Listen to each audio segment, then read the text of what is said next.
Welcome to Charts Today. My name is David Linton, and today's edition for Wednesday, the 24th of November, comes to you from London. And mixed picture this morning, green and red on the screen.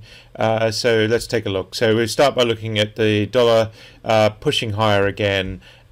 We've seen a little bit of a pause here on the short-term chart. Remembering this is the weekly, daily, and 60-minute chart with the corresponding point and figure target. So this is my long-term, my medium-term, and my short-term view of the market. But we are seeing that dollar just pushing higher, and we've the theme for 2022 is one of a strong dollar, and that means a weaker euro. So we're seeing the euro falling away there.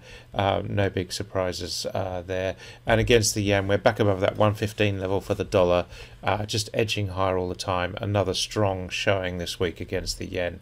And that means sterling is lower, sitting at 133, and the general downtrend against that stronger dollar showing through. We've got targets to 131 and 132.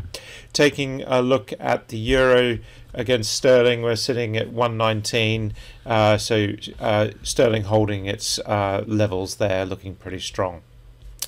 Taking a look at Bitcoin now, we're sitting at $56,000, pulling back. Quite a bad week last week for Bitcoin. We see that big red candle there, and we just are still short-term bearish. We've got a new downside target to 41,000, and the upside target still to 83,000, still very much in train. So it'll be interesting to see how that plays out. Looking at the S&P 500 index, we were up slightly yesterday, but we are just really flat the last week or so, just slightly running out of steam, and a new short-term downside target just kicking in there.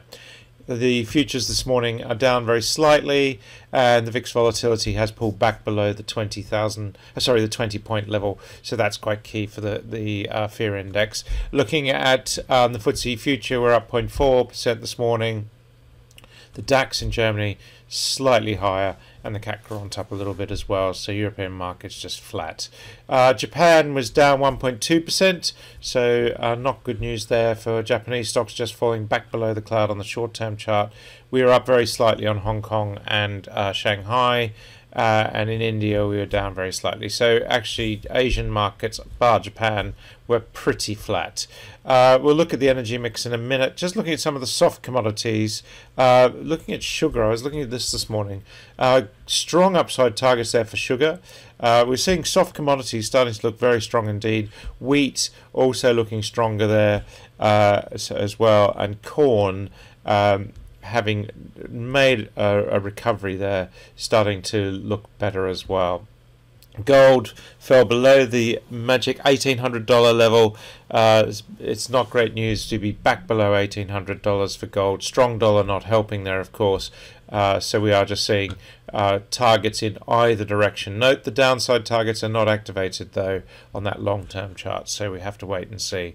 And that means silver is also lower, having nudged above the cloud. It's just coming back below.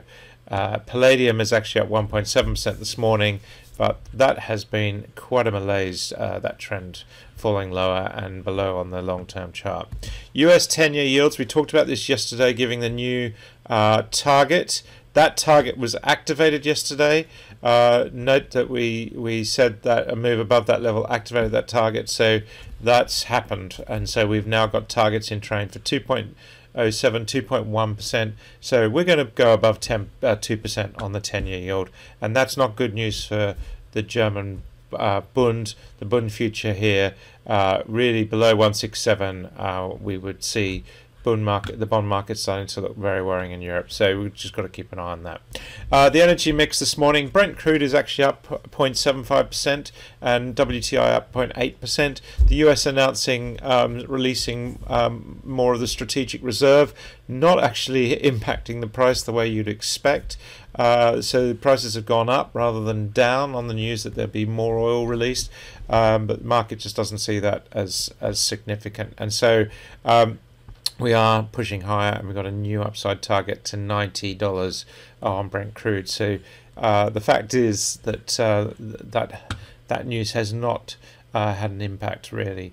US nat gas, little change. We were neutral today here, and also on coal we see that as well.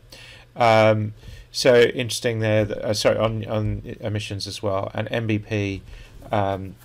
we're seeing a change there too, just up slightly, and TTF up 1%. So I'm just watching for this cloud resistance today. And German power, we were bullish this morning. That break to new higher targets looking quite good. That's it for today. Until tomorrow, happy charting. See you then.